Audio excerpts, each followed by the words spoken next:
They tell you that the original stories were dark. They tell you that every fairy tale hides a painful truth. But what if the original story wasn't dark because it was scary? What if it was dark because it was simply heartbreaking? We all know the mermaid who traded her voice for legs. We know she won the prince, defeated the sea witch, and lived happily ever after. This is the Disney version. It is a story of adventure and true love. But Hans Christian Andersen's story, the one he wrote in 1837, is not about true love winning. It is about a devastating price. It is about an ending where no one gets what they truly want. This is the bittersweet vision of The Little Mermaid. The original tale begins much like the adaptation. The Little Mermaid, who we will call Ariel for familiarity, is the youngest of 6 sisters. Her deepest desire is not to save a handsome prince, but to see the world above. Merfolk live for 300 years, but when they die, they turn into sea foam. They have no soul. The only way for a mermaid to gain an eternal soul is to be loved by a human. If a prince married Ariel, her soul would become immortal. When Ariel turns 15, she is allowed to swim to the surface. She sees the prince, saves him from a shipwreck, and instantly falls in love. It is a true, pure, yet utterly desperate love. But the prince never sees her face clearly.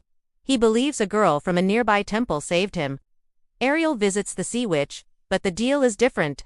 The witch does not ask for her voice just to remove an obstacle. She asks for it because it is Ariel's most valuable possession, the most beautiful voice in the world. The price for the legs is immense. Every step Ariel takes on land feels like walking on sharp knives. The witch makes this clear. If the prince marries another, Ariel will die on the morning of his wedding and dissolve into sea foam. Ariel makes the trade. She endures the agonizing pain and appears before the prince.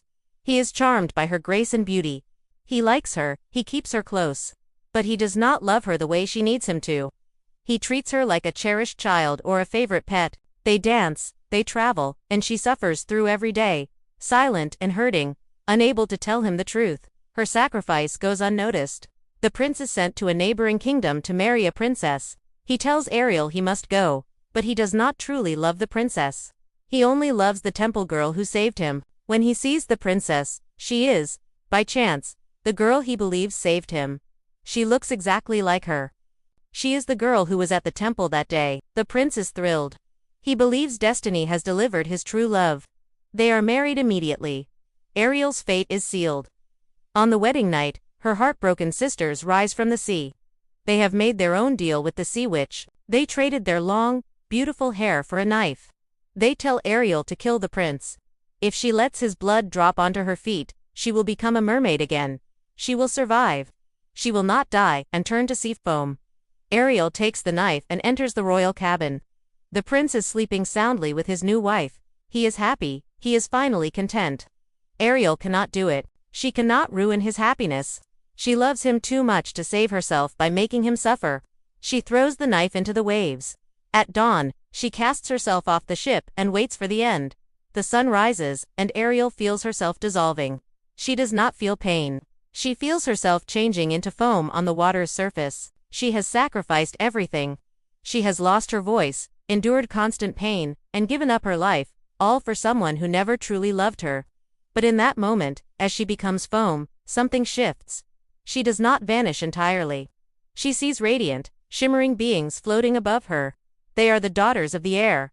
The daughters of the air are spirits who have no eternal soul of their own. They tell Ariel that because she chose not to kill the prince, because she suffered and showed such pure, true love through her sacrifice, she has earned a path to an eternal soul. She must spend 300 years doing good deeds for the world. After 300 years of service, she will finally earn her soul and go to heaven. In the final, brief moments of the story, Ariel kisses the prince one last time, unseen. Then, she joins the daughters of the air. This is the real ending. It is not an ending of royal ballrooms or happy songs.